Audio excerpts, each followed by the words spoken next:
கவனிங்க பிள்ளைகள், நாங்கள் போன வகுப்பில் 3 கேள்வி தந்தனா உண்டு. அங்கால இருக்கிற இந்த கணக்குண்டு சரியா. இதில் இருக்கிற இந்த வர்க்கம் மூலம் 21 வார கேள்வி உண்டு. போன வகுப்பு தந்தனா அதை சொல்லிக்கொண்டு அங்கால போவோம் அடுத்த விஷயத்துக்கு. எக்ஸ் வர்க்கம் 5x இந்த சக உண்டு சமன்பாடுக்கு அங்கால கொண்டு போயிருப்பீங்கள் மறை உண்டு. இனி நாங்கள் இதை நிறைவர்க்க கோவை ஆக்குவதற்கு சேர்க்க வேண்டிய உறுப்பு இது அரைவாசி வர்க்கம் 25/4. அப்ப மறை ஒன்றோடையும் 25/4 கூட்ட போறீங்க. இனி இதை நிறைவேற்க கோவையாக எழுதினா x⁴ 5/2 முழுவதின் வர்க்கம் சமன் -4 + 25/4. அப்ப 21/4 வருது. x⁴ 5/2 முழுவதின் வர்க்கம். x⁴ 5/2 சமன் சகவோசய வர்க்க மூலத்துக்குள்ள 21/4.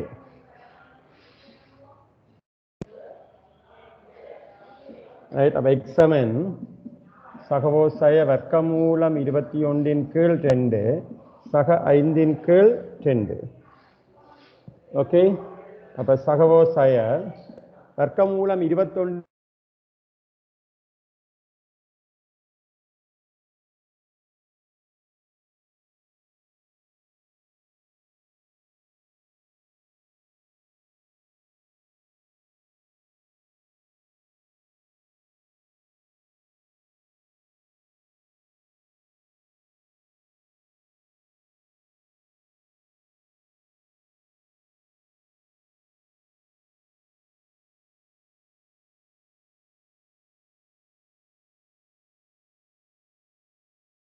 அல்லது x சமன் சயவ கருதினா 5.0 இருந்து கழிக்க வேணும் 4.58. கழிக்காவல வருது 2 9 5 4 0.042 விடை 4.79 அல்லது x சமன் 0.21. இந்த விட வந்துச்சா பிள்ளைகள்? ஓகே. சரி, இன்றைக்கு நாங்கள் அடுத்த இன்னொரு விஷயத்துக்கு போக போறீங்க. கவனிங்கோ. முதல் தந்த 2 கணக்கும் வழங்கப்படுத்தல. இப்போ இந்த இப்படி எக்ஸ் வர்க்கத்துக்கு முன்னுக்கு வந்து ஒரு குணகம் ஒன்று இருக்கேதான் நாங்கள் என்ன செய்த நாங்கள் இந்த காரணி இப்போ இது செய்த நாங்கள் இப்படி தீர்வு கண்ட நாங்கள். இப்போ எக்ஸ் வர்க்கத்துக்கு முன்னுக்கு ஒரு குணகம் இருந்தா இதை நிறைவர்க்க கோவையாக்கல் மூலம் எப்படி செய்கிறது? சரி, உதாரணத்துக்கு கொண்டு சொல்றேன். முதலாவது கணக்க இதுக்கும் அதே மாதிரி 2x வர்க்கம் சக x இதே சமன்பாடுக்கு ஒரு பக்கம் வச்சுக்கொண்டு மறை 10 அங்கே ஒன்றுனா நேர் 10. சரியா, இது முதலாவது படிமுறை. சரியா, இது இனி 2ஆல சமன்பாடு முழுக்க சுருக்க போறீங்க. சரிங்களா, x வர்க்கம் சக அரை x ஏன் இந்த 1 அரை x சமன் 5. சரியா, x வர்க்கம் சக அரை x சமன் 5 வருது. இனி இதை நிறைவேற்க கோவையாக்க சேர்க்க வேண்டிய உறுப்பு அரை x. என்னது இந்த அரை x அரைவாசி எவ்வளவு? அரை x அரை அரைவாசி 1/4. அப்ப 1/4 வர்க்கம் என்றால் எவ்வளவு சேர்க்கணும்? நிறைவேற்க கோவையாக்க 1/16 சேர்க்க வேணும். சேர்த்தா மற்ற பக்கம் என்ன செய்யணும்? 1/16 2 பக்கமும் 1/16 கூட்டிட்டோம். இந்த 1/16 எப்படி வந்தான்னு பாருங்க. எக்ஸுக்கு முன்னுள்ள குணகம் அரையினுடைய அரைவாசி 1/4 அதனுடைய வர்க்கம். இனி இவையே நிறைவேற்க கோவையாக எழுதலாம். எப்படி? எக்ஸாக 1/4 முழுவதின் வர்க்கம் சமன் இதுக்குள்ள 1 இருக்கின்ற கருதலாம். 16 பொமசி எடுத்தா 16 5 80 81 81/16.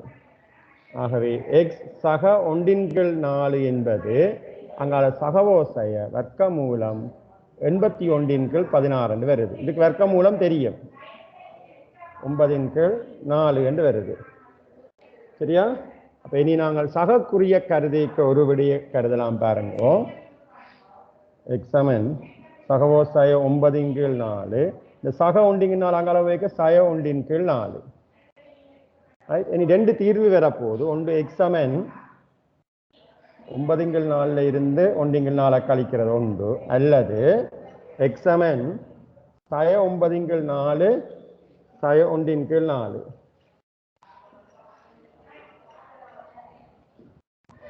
எக்ஸ் சமன் 8/4 என்று வரும். அப்ப விட என்ன? 2. இங்க எக்ஸ் சமன் சய 10/4 சுருக்கினா மறை 5/2. ஓகேயா? மறை 5/2. சரியா பிள்ளைகள்? இதுதான் இந்த எக்ஸ் வர்க்கத்துக்கு முன்னுக்கு குணகம் வந்தா என்ன செய்யணும்? அந்த குணகத்தை இல்லாம பண்ண பிரிச்சு போட்டு செய்யணும். இதான் இந்த கணக்குல உள்ள வித்தியாசம். ரைட், எழுதி கொள்ளுங்க. அப்ப இந்த கணக்கு இருக்கா? எழுதி போடுறாங்க. ரெண்டாவது கணக்கு செய்யுங்க. மற்ற பக்கத்துலயே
எழுதிட்டீங்களா பிள்ளைகள்?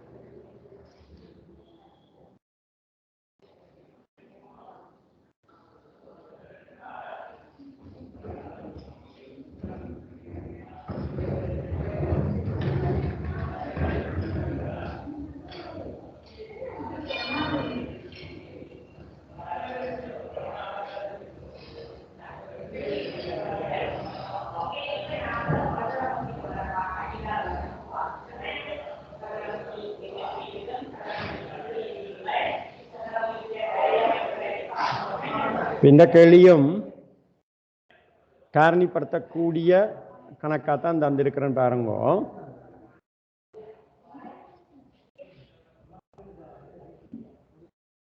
இதுல 5x வர்க்கம் சக 6x ஒரு பக்கம் இருக்க மறையட்டு அங்கால போனா நேர் 8. இனி இந்த எக்ஸ் வர்க்கத்துக்கு முன்னுக்குள்ள குணகம் 5ஆல என்ன செய்யணும்? சமன்பாடு முழுக்க பிரிக்க போறீங்க. ஆகவே எக்ஸ் வர்க்கம் இந்த 6 5ஆல பிரிபடாது. அப்ப 6/5 எக்ஸ் சமன் 8/5. சரியா? எல்லாத்தையும் 5ஆல பிரிச்சாச்சு. இனி இதை நிறைவேற்க கோவை ஆக்குறதுக்கு சேர்க்க வேண்டிய உறுப்பு எப்படி கண்டுபிடிக்கிறது? இந்த 6/5 இது இந்த அரைவாசி. சரி, அரையால பெருக்கினா இது சுருக்கலாம். 3/5 என்று வருது. அப்போ 3/5 9/25 என்று வரும். 9/25 சமன் 8/5 பிளஸ் 9/25. அப்போ இதை நான் காரணிப்படுத்த வேண்டாம். எக்ஸ் சக 3/5 முழுவதின் வர்க்கம் சமன் இதில் 25 பொமசி இது 5ஆல பெருக்கணும். 8 40 பிளஸ் 9 அப்போ 49/25 என்று வருது. அப்போ இது நாங்கள் எக்ஸ் சக 3/5 என்று போடிக்க அங்கால சகவோசைய வர்க்க மூலத்துக்குள்ள 49/25 இது வர்க்க மூலம் காணக்கூடிய மாதிரி வருது.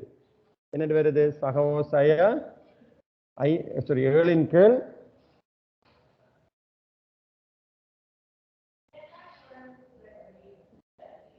சகவோசைய 7/5 என்று வரும். இனி எக்ஸாமன் சகவோசைய 7/5 அங்கால போய்க்க 3/5 கழிவடுது. இனி நாங்கள் 2 விட கருதலாம். ஒன்று எக்ஸாமன் சகவ கருதைக்கு 7/5 3/5 கழிக்கிறது. அடுத்தது எக்ஸாமன் சய 7/5 சய 3/5 கழிக்கிறது. எக்ஸாமன் 7ல் 3 போனால் 4/5 ஒன்று, அல்லது எக்ஸாமன் மறை 10/5 என்றா எக்ஸாமன் மறை 2 என்ற தீர்வு.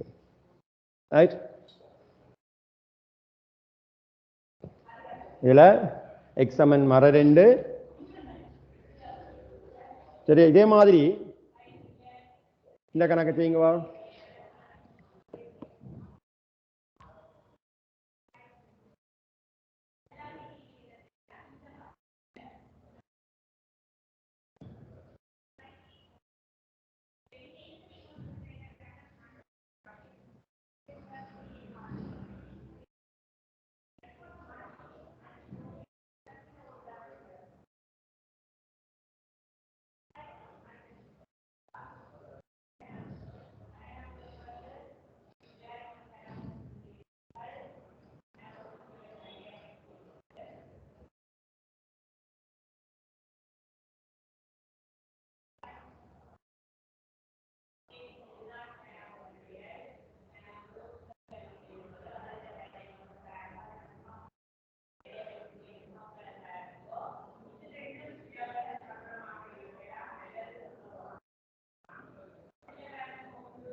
முதலாம் கணக்கு செய்திட்டீங்களா பிள்ளைகள்? ஓகே. இப்போ இந்த முதலாம் கணக்கு செய்தால் மற்ற கணக்கை நீங்கள் வீட்டு வேலையில் ஒரே மாதிரி விஷயம்தானே. அப்போ நான் ஒரே மாதிரி விஷயத்தை திரும்ப திரும்ப உங்களுக்கு செய்ய மெனக்கெடுத்தாமல் முதலாம் கணக்கை விளங்கப்படுத்திட்டு 2ஆம் கணக்கை உங்களுக்கு வீட்டு வேலையாக நீங்கள் செய்யலாம். இதுக்கு அடுத்த பகுதிக்கு அங்கால போக வேணும் என்று சொன்னால் காரணிப்படுத்த முடியாத இப்படியான கணக்கு வர விஷயம் இருக்குது. அதை நாங்கள் அடுத்ததான் பார்க்கலாமா. இப்போ உதாரணத்துக்கு தந்த முதலாவது கணக்கு பார்த்தீங்கன்னு சொன்னால் 2x வர்க்கம் சய 11x சமன் மறை 15. இது முதலாவது படிமுறை நீங்கள் எழுதுறது. அடுத்த படிமுறை x வர்க்கத்துக்கு முன்னுக்கு இருக்கிற குணகத்தால் என்ன செய்ய போறீங்க, சமன்பாடு முழுவதும் பிரிக்க போறீங்க. அப்போ 11/2x சமன் சய 15/2 2ஆல சமன்பாடு முழுவதும் சுருக்கியாச்சு.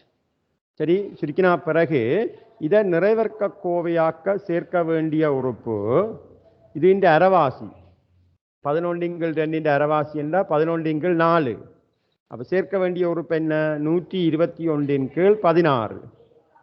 அப்போ மர 15/2 இந்த பக்கமும் 121/16 சேரப்போகுது. இப்போ இவையே நிறைவேற்க கோவையாக எழுதலாம். அப்படி எக்ஸ் சய 11/2 சரி 11/4 முழுவதின் வர்க்கம்.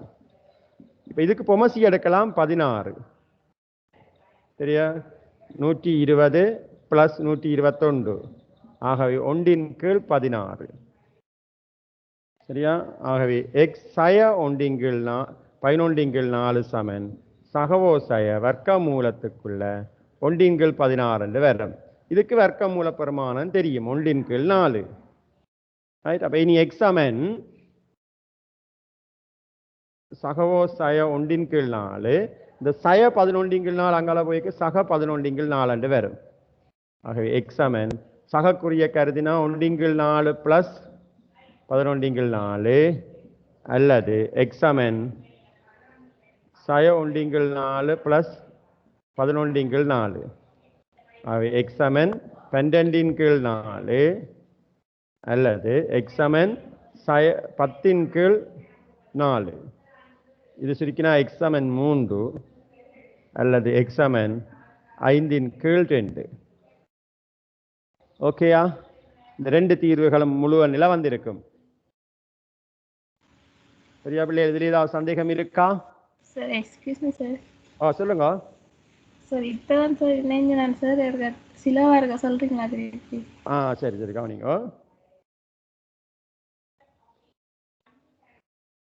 இப்போ கவனிங்க பிள்ளைகள், இப்போ இப்படி இதுவும் ஒரு காரணிப்படுத்தக்கூடிய ஒரு இருபடி சமன்பாடு தான். இப்போ இந்த இருபடி சமன்பாட்டின் மூலத்தை என்ன செய்ய போறீங்க, நிறைவர்க்க கோவையாக்கல் மூலம் சுருக்க போறீங்களா. என்ன செய்கிறீங்க, முதல்ல இந்த 2x வர்க்கம் 11x சமன்பாடுக்கு ஒரு பக்கம் இருக்க இந்த 15 அங்கால கொண்டு போனீங்க. இதுதான் முதலாவது படிமுறை சரியா. அப்போ அங்கால கொண்டு இதை அங்கால கொண்டு போனாச்சு. இனி இந்த எக்ஸ் வர்க்கத்துக்கு முன்னுக்கு இருக்கிற குணகம் 2ஆல என்ன செய்யணும்னா சமன்பாடு முழுக்க பிரிக்க போறீங்க. அப்போ இதையும் 2ஆல பிரிச்சா எக்ஸ் வர்க்கம் என்று வந்துடும். 11 2 11/2x 15 2 15/2 வந்துடுது. இது அடுத்த 2வது படிமுறை. இனி 3வது படிமுறை, இந்த கோவையை நிறைவர்க்க கோவை ஆக்குறதுக்கு சேர்க்க வேண்டிய உறுப்பு எப்படி பார்க்கறது, எக்ஸுக்கு முன்னுள்ள குணம் இந்த 11/2 அரைவாசி என்ன வரும் 11/4.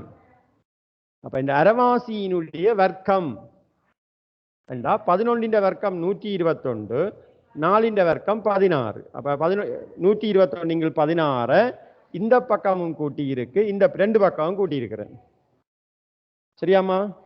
இனி நீங்கள் வளமையா முதல் செய்த அதே ஐடியாவில் அப்படியே போகுது பாருங்க.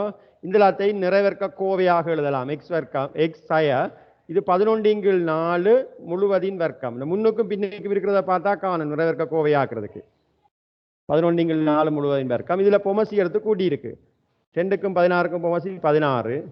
இதை 8ஆல பெருக்கினா மேல 120 மறை 120 சக 121 கழிச்சு விட்டா நேரொண்டு வரும். அப்போ 1/16 வருது பொமசி எடுத்து கழிக்க சரியா. இனி எக்ஸாமன் காணிக்க எங்கால வர்க்கம் மூலம் போட்டிருக்கு 1/16க்கு 1/16 வர்க்கம் மூலம் சகவோசய 1/4. இனி என்ன செய்யறீங்க, இந்த மறை 11/4 அங்கால கொண்டே கூட்டி இருக்கிற கூட்டினா சகோசய 1/4 சக 11/4 என்று வருது. இனி சகக்குரிய கருதிக்க ஒரு விடையும் சயக்குரிய கருதிக்க இன்னொரு விடையும் வரும். அதை சுருக்கி இருக்கிறேன்னு பாருங்க சரியாமா. இதே ஐடியாவில் இப்ப இந்த கணக்கினுடைய ஐடியாவில தான் அந்த ரெண்டாவது கணக்கும் செய்ய வேணும். அதை நீங்கள் வீட்டு வேலையாக செய்து வச்சுக்கொள்ளுங்க. சில பேர் இப்போவே செய்திருப்பீங்க. சரிதான், இப்போ செய்கிறாங்களோ ஓகே, பிரச்சனை இல்லை. விளங்குதாம்மா இப்போ?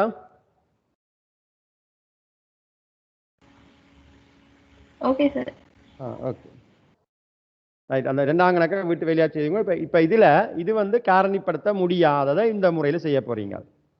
இந்த ரெண்டு கணக்கும் செய்தால் காணும். நான் அடுத்த கணக்கை வீட்டு வேலையாக தாரேன்.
செய்திங்களா பிள்ளைகள்? ஓகே.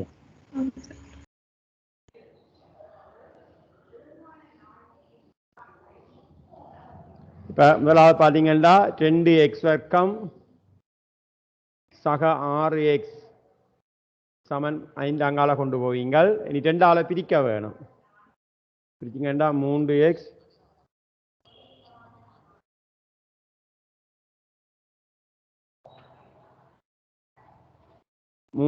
சமன் அங்கால 5 கீழ் 2 என்று வருது. இப்போ இதை நிறைவேற்க கோவையாக்க சேர்க்க வேண்டிய ஒரு பெண்ண 3 அரைவாசி 3 கீழ் 2. அப்போ 3 கீழ் 2 வர்க்கம் 9 கீழ் 4 இந்த பக்கம் சேர்த்தா 5 கீழ் 2 என்ன செய்ய போறீங்க? 9 கீழ் 4 சேர்க்க போறீங்க. இவரை நிறைவேற்க கோவையாக எழுதலாம். x சக 3 கீழ் 2 முழுவதின் வர்க்கம் என்று எழுதலாம். சமன் இதுக்கு பொமசி எடுத்தீங்கன்னா 4 2 10 9 19 கீழ் 4 என்று வருது. ஆகவே x சக 3 கீழ் 2 சமன் சகவோசய வர்க்கமூலம் 19 கீழ் 4 சகவோசய வர்க்கமூலம் 19 கீழே 2 என்று வருது. இனி x சமன் சகவோசய வர்க்கமூலம் 19 கீழ் 2 சய 3 கீழ் 2 என்று வருது. இனி எக்ஸுக்கு நாங்கள் இந்த வர்க்கமூலம் 19க்கு தந்திருக்கு பெருமானம் 4.36 கீழ் 2 சய 3 கீழ் 2 ரெண்டுக்கும் பொமசி சமந்தானி 2 2. ஆகவே நாங்கள் சகக்குரிய கருதினமேண்டா எக்ஸ் சமன் 4.36 கீழ் 2 சய 3 கீழ் 2 அல்லது சகக்குரிய கருதினா சய 4.36 கீழ் 2 சய 3 கீழ் 2. ஆகவே எக்ஸ் சமன் 1.36 கீழ் 2 அல்லது எக்ஸ் சமன் சய 7.36 கீழ் 2. எக்ஸ் சமன் 0.68 அல்லது எக்ஸ் சமன் சய 3.68. இந்த விட வந்துச்சா முதலாவதுக்கு?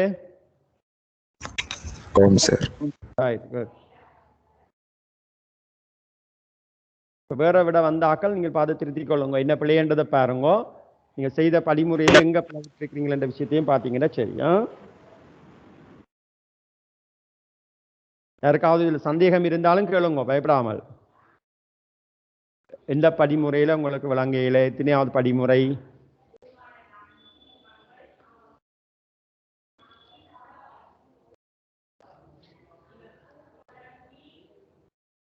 சரியா? 2வது கேள்வி போமா?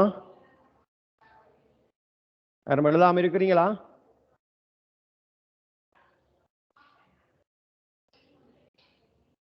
எழுதாம இருந்தா சொல்ல வேணுமா?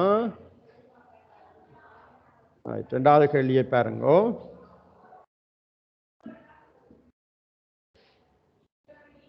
x 2x வர்க்கம் சய 10x சக உண்டாங்காலவுனா மறை உண்டு. இனி 2ஆல பிரிப்போம். 5x சமன் சய 1 கீழ் 2. இனி இவரை நிறைவேற்கமாக்க சேர்க்க வேண்டிய உறுப்பு 25 கீழ் 4 5 கீழ் 2 வர்க்கம் 25 கீழ் 4. மற்ற பக்கமும் 25 கீழ் 4 கூட்டுறீங்க 2 பக்கமும். ஆகவே இதை நிறைவேற்க கோவையாளினா x சய 5 கீழ் 2 முழுவதின் வர்க்கம் சமன் இதுக்கு பொமசி எடுத்தீங்கன்னா மறை 2 சக 25 23 கீழ் 4 என்று வருது.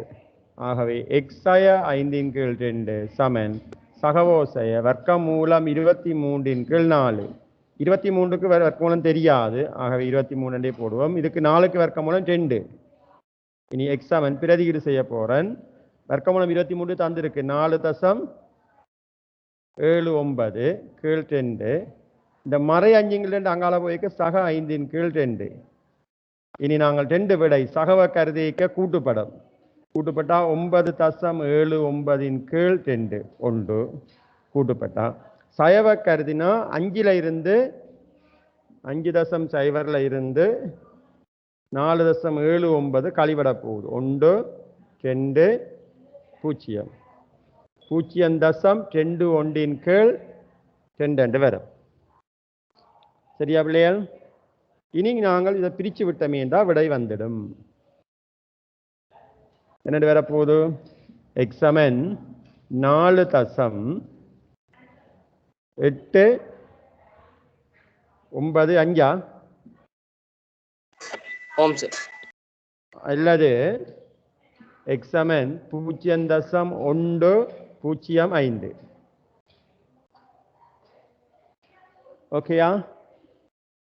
இந்த ரெண்டு கணக்கும் யாருக்காவது குழப்பம் இருக்கா?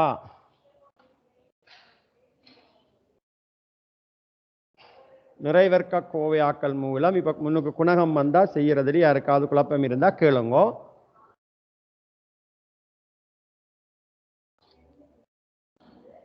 இதுல நிறைய கணக்குகள் இருக்கு, கணக்கு தந்துகொண்டே இருக்கலாம், நாங்க கணக்கு செய்தோண்டே இருக்கலாம்.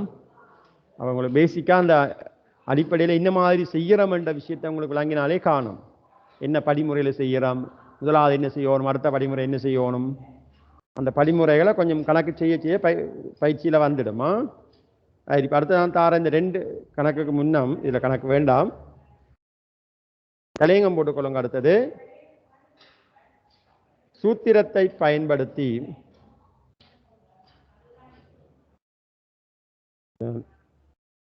சமன்பாட காலி கிடக்கு, அதை நானே எழுதி காட்டுறேன். சூத்திரத்தை பயன்படுத்தி இருவடி சமன்பாடுகளை சுருக்குதல். சரியா? சூத்திரத்தை பயன்படுத்தி இருவடி சமன்பாடுகளை சுருக்குதல்.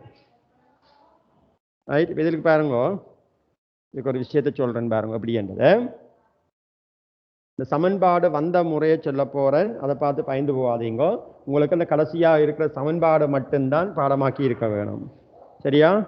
அதுக்காண்டி நான் வந்த முறையை சொல்லாம விட்டுட்டு போயிடாது பாருங்க. அப்படி என்றா ஒரு இருபடி சமன்பாடு ax வர்க்கம் சக bx சக c சமன் 0 இந்த வடிவத்திலே ஒரு இருபடி சமன்பாடு இருக்குமாக இருந்தா, ax வர்க்கம் சக bx சக c சமன் 0 என்ற வடிவத்தில் ஒரு இருபடி சமன்பாடு இருக்குமாக இருந்தா, இந்த சமன்பாட்டின் மூலங்காண்ற சமன்பாடு இருக்கிறது. இந்த சமன்பாட்டை நான் எழுதி போட்டு சொல்றேன். x சமன் சய b, இந்த b இந்த சய b சகவோ சய வர்க்க மூலத்துக்குள்ள b வர்க்கம் சய 4ac முழுவதின் கீழ் 2a. இந்த abc இந்த x வர்க்கத்துக்கு முன்னுக்குள்ள குணம் a, எக்ஸுக்கு முன்னுள்ள குணம் b, மற்ற இஞ்சால இருக்கிற மாறிலி பெருமானம் c. இதுதான் அந்த சமன்பாடு. இந்த சமன்பாடு எப்படி வந்ததுன்றதை நாங்கள் பாருங்க காட்ட போறோம். அப்படி என்றதை அந்த சமன்பாடு எப்படி எடுத்து நாங்கள்ன்றது உங்களுக்கு தேவையானது இந்த சமன்பாடு மட்டும்தான். இந்த வடிவத்தில் இருக்க இந்த இருபடி சமன்பாட்டின் இது மட்டும்தான் தெரிஞ்சிருக்க வேணும். அப்போ இதை நாங்கள் எப்படி எடுக்கிறோம்ன்றதை கவனிங்கோ. இப்போ முதலாவது படிமுறை என்ன செய்ய, நாங்கள் நிறைவேற்கமாக்கல் செய்ய ax வர்க்கம் சக bx ஒரு பக்கம் இருக்க, இந்த சக சி சமன்பாடு கங்கால கொண்டே சய சி என்று போட்ட நீங்கள். சரியா? அடுத்தது எக்ஸ் வர்க்கத்துக்கு முன்னுக்கு இருக்கிற குணகம் என்ன இருக்குதோ அதால சமன்பாடு முழுக்க பிரிக்கணும் என்று படிக்க நீங்கள். அப்ப எக்ஸ் வர்க்கத்துக்கு முன்னுக்கு a இருக்கிற வழியா a ஆல சமன்பாடு முழுக்க பிரிக்க போறோம். அப்ப b இன் கீழ் a x, அங்கால மறை c இன் கீழ் a, இந்த பக்கம் இந்த எக்ஸ் வர்க்கத்துக்கு முன்னுக்கு இருக்கிற குணகத்தால சமன்பாடு முழுக்க பிரிச்சாச்சு. சரியா? இது அடுத்த ரெண்டாவது படிமுறை. இனி இதை நிறைவேற்க கோவையாக்குறதுக்கு எக்ஸுக்கு முன்னுக்கு என்ன குணகம் இருக்கு, b இன் கீழ் a எல்லோ, இது இந்த அரைவாசி என்ன b இன் கீழ் 2a. அப்ப நிறைவேற்க கோவை ஆக்குறதுக்கு ரெண்டு பக்கமும் சேர்க்க வேண்டிய உறுப்பு என்ன, b இன் கீழ் 2a வர்க்கத்தை இந்த பக்கமும் கூட்டினா மற்ற பக்கமும் என்ன செய்ய போறீங்க, கூட்ட போறீங்க. b இன் கீழ் 2a வர்க்கம் ரெண்டு பக்கமும் கூட்டியாச்சு. அப்ப இவரை நான் நிறைவேற்க கோவையாக எழுதலாம். என்னென்று x சக b இன் கீழ் 2a முழுவதின் வர்க்கம் என்று எழுதலாம். இதுல மறை c இன் கீழ் a சக b வர்க்கத்தின் கீழ் 2a வர்க்கம் 4a வர்க்கம் என்று வருது. இதுக்கு பொமசி எடுக்கலாம். நாங்கள் 4a வர்க்கம் பொமசி எடுத்தீங்கன்னா இது a இருக்கு, 4a ஆல பெருக்கினா சய 4ac சக இது அப்படியே பொமசி அப்ப b வர்க்கம் அப்படியே வரும். இதைத்தான் நாங்கள் மாற்றி எழுதி கிடக்கு, b வர்க்கம் மாறி சய 4ac என்றது. ஓகே, இதுல பாருங்க. இனி எக்ஸ் சக b இன் கீழ் 2a என்று காணிக்க இங்கால சகவோ சய அடையாளம் போட்டு முழுவதுக்கும் வர்க்க மூலம் போட போறீங்க. இதை நான் மாற்றி எழுதுறேன் பாருங்க, பி வர்க்கம் சய 4ac என்று மாற்றி எழுதுறேன். 4ac முன்னுக்கு தான் சய இருக்கு, பி வர்க்கத்துக்கு முன்னுக்கு சக இருக்கு. இப்போ நான் மாற்றி எழுதி இருக்கிறேன். கீழே 4a வர்க்கம் என்று வருது. இப்போ இந்த 4a வர்க்கத்துக்கு வர்க்க மூலம் தெரியும், 2a என்று வரும். ஆகவே அடுத்த வரியில பாருங்க, எக்ஸாமன் இந்த சக சக பியின்களையே அங்கால கொண்டுனா சய பியின் கீழ் 2a சகவோ சய வர்க்க மூலத்துக்குள்ள பி வர்க்கம் சய 4ac 2a என்று வரும். ஏன் 2a என்று வந்தது? இந்த 4a வர்க்கத்தின் பொமசி 2a என்று வருது. இப்ப பாருங்க, ரெண்டுக்கும் பொமசி 2a வாரவடியா 2a போது எடுத்தா சய பி சகவோ சய வர்க்க மூலத்துக்குள்ள பி வர்க்கம் சய 4ac. இதுதான் நாங்கள் மூலம் காண்றதுக்கு பயன்படுத்துகின்ற சமன்பாடு. பாருங்க, அந்த சமன்பாடு மேல் எடுத்த சமன்பாடு தான் அதே சமன்பாடு வரும். அப்ப இந்த படிமுறையும் செய்து மினக்கட தேவையில்லை. நீங்கள் நேரடியாக இந்த சமன்பாட்டை மட்டுமே எழுதி போட்டு கணக்குக்கு போகலாம். சரியா பிள்ளைகள்? அப்ப இந்த சமன்பாடு உங்களுக்கு தேவை என்றாக்கள் எழுதி வச்சுக்கொள், தேவையில்லாதாக்கள் இந்த ax வர்க்கம் சக bx சக c இந்த சமன்பாட்டை எழுதி போட்டு அந்த மூலத்தை மட்டும் எழுதி கொள்ளுங்க. இந்த பெட்டிக்க போட்ட இந்த சமன்பாட்டை மட்டும் குறிச்சு கொள்ளுங்க. தேவையில்லாதாக்கள் உங்களுக்கு சமன்பாடு வந்த முறை எங்களுக்கு தெரிஞ்சிருக்கணும் என்று விரும்புகிறாக்கள் நீங்கள் இந்த படிமுறையாக எழுதி வைங்க. இப்படி கண்ட நாங்கள்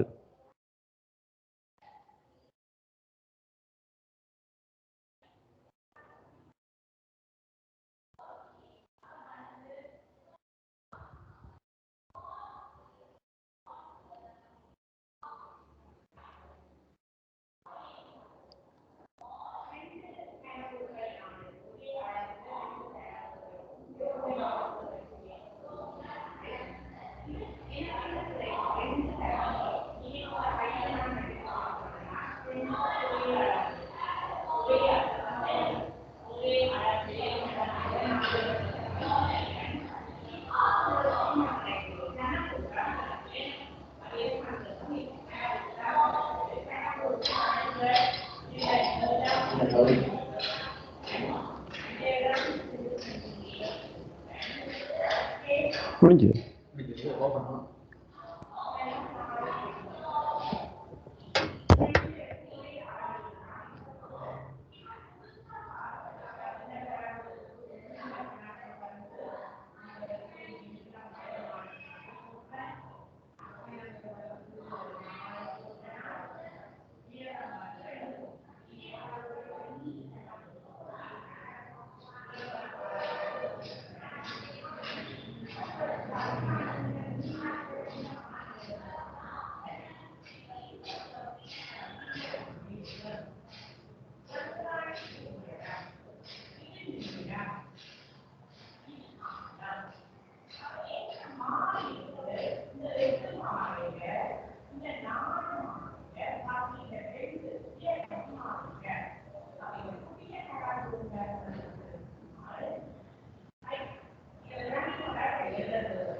பிள்ளைகள் வர அதில் பக்கத்தில்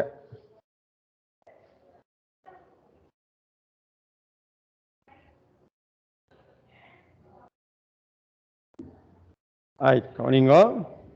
இந்த கணக்கை நாங்கள்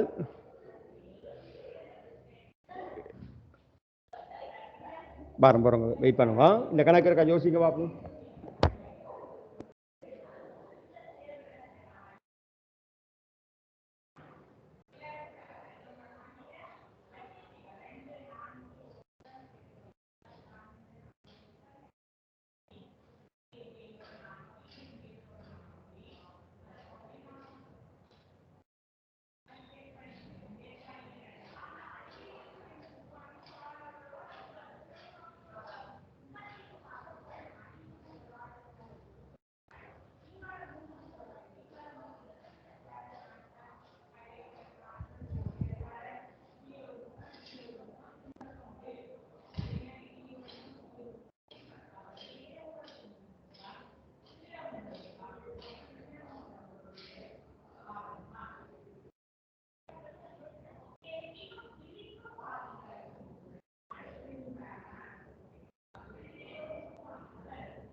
கவனிங்க பிள்ளைகளா, இதில் பக்கத்து வகுப்பு கொஞ்சம் சிக்கலாக போச்சு. இதை கவனிங்கோ. இதில் வந்து ஏயினுடைய பரிமாணம் 2, பியினுடைய பரிமாணம் 5, சியினுடைய பரிமாணம் மறை 1.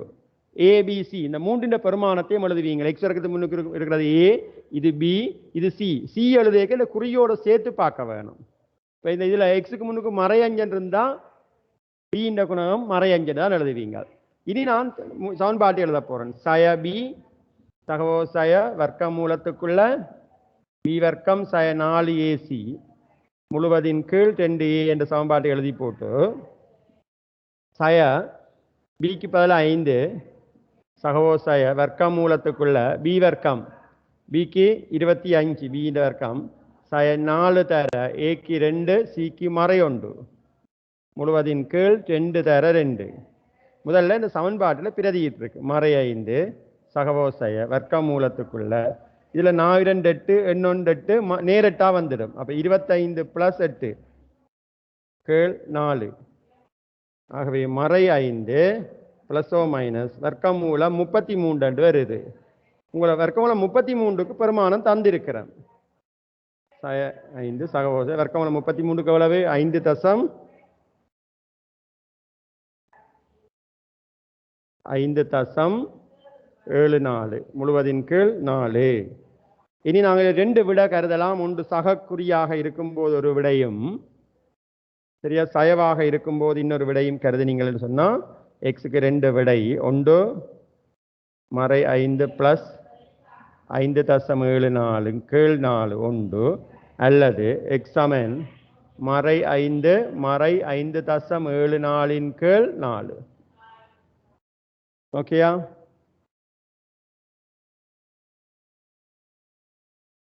இதுல நீங்கள் விடையென்று பார்த்தீங்கன்னா எக்ஸ் சமன் இதை கழிக்கலாம்.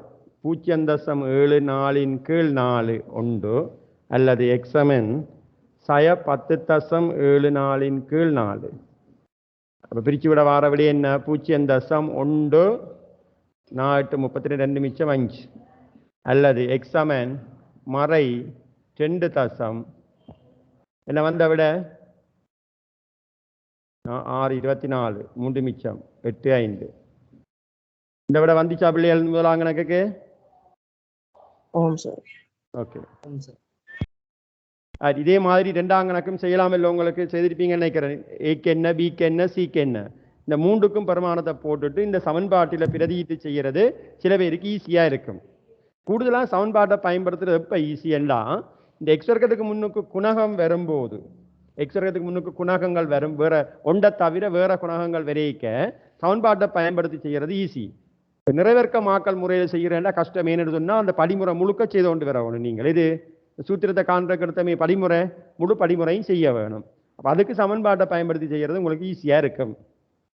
சரிதானே? அப்போ சமன்பாட்டு உங்களுக்கு சோதனைக்கு வந்து அப்படி கேட்போம், அப்படி நிறைவேற்கமாக்கல் மூலம் அல்லது வேறு முறை மூலம் தீர்க்க சொன்னால் நீங்கள் இந்த சமன்பாட்டை பயன்படுத்தியும் செய்யலாம்.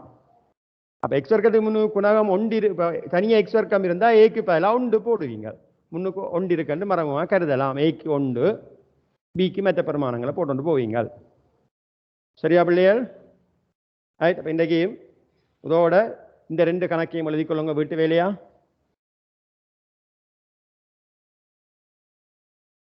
இந்த 2 கணக்கும் வீட்டு வேலையா சமன்பாட்டை பயன்படுத்தி நீங்கள் செய்ய போறீங்க.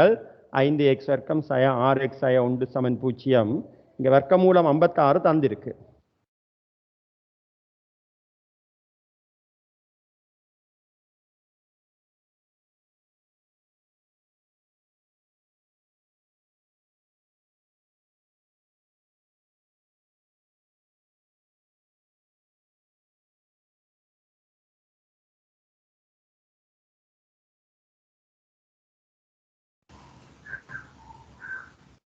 எழுதியாச்சா பிள்ளையால்?